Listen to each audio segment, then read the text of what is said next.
Hi everybody, Bob Long, LADC, coming at you today from a bed in the emergency room at St. John's Hospital.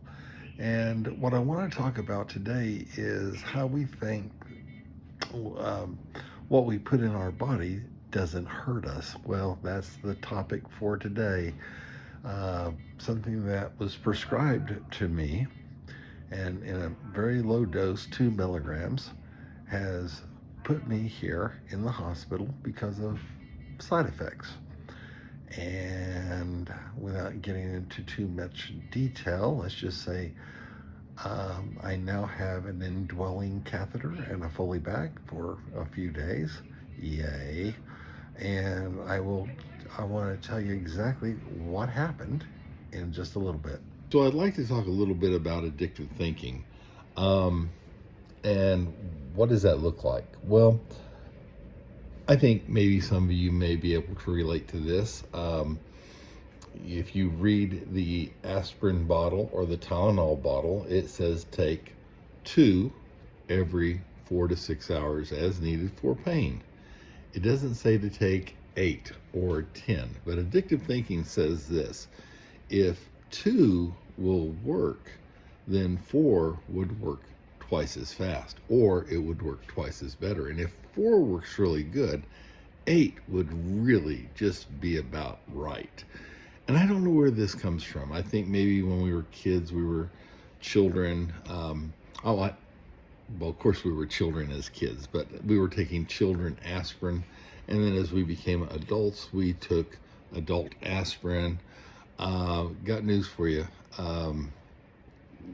There's nothing past adult. Okay, so adult dosages are what you're stuck with for the rest of your life, and that's okay. But sometimes we want that instant gratification. I also think it's because in our minds, if let's say you're an alcoholic, you know that maybe the first time you drank 1 or 2 beers, that was perfect. But 1 or 2 beers don't touch you now. So over the course of time, you built tolerances. Same thing with marijuana, same thing with meth, same thing with heroin, opiates.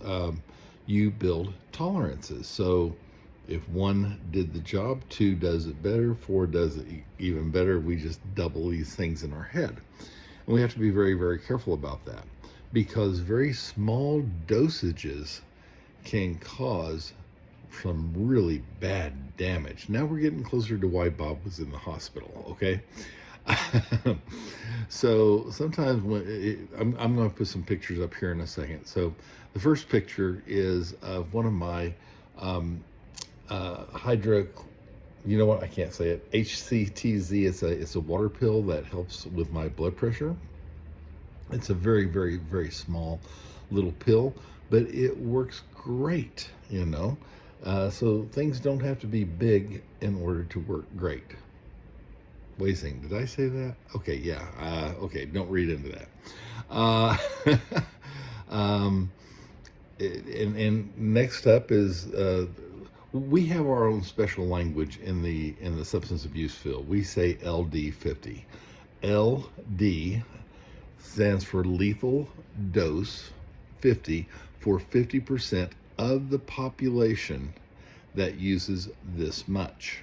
Okay, so we have to be aware of that. What I'm showing you here will cause death in about 50% of the people who use either heroin or fentanyl. And God help us if we ever start using carfentanil, because that is, wow, that's just something really, really powerful, really potent.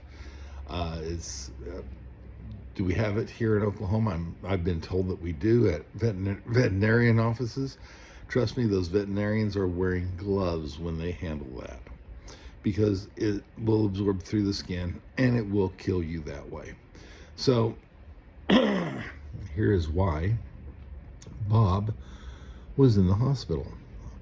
I had strained my back, and so I went to the doctor, and he put me on this wonderful medication called tizanidine. I think I'm probably saying it wrong, okay?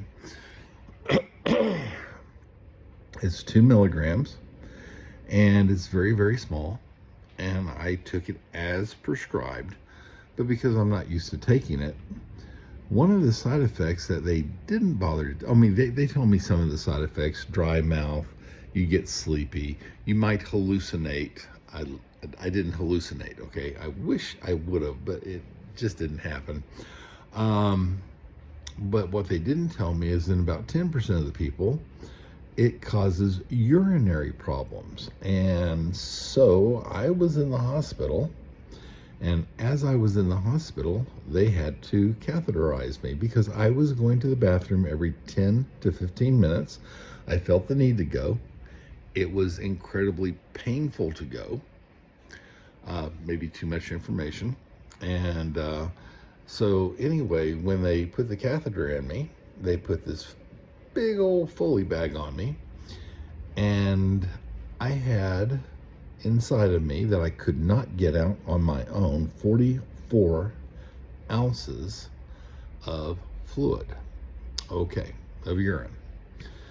Once that was out of me, I felt so much better, but here I am. That was on a Sunday. It's now a Wednesday. I called a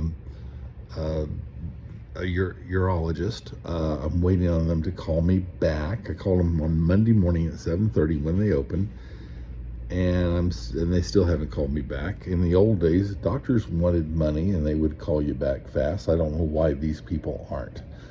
But anyway, that's why I was in the hospital.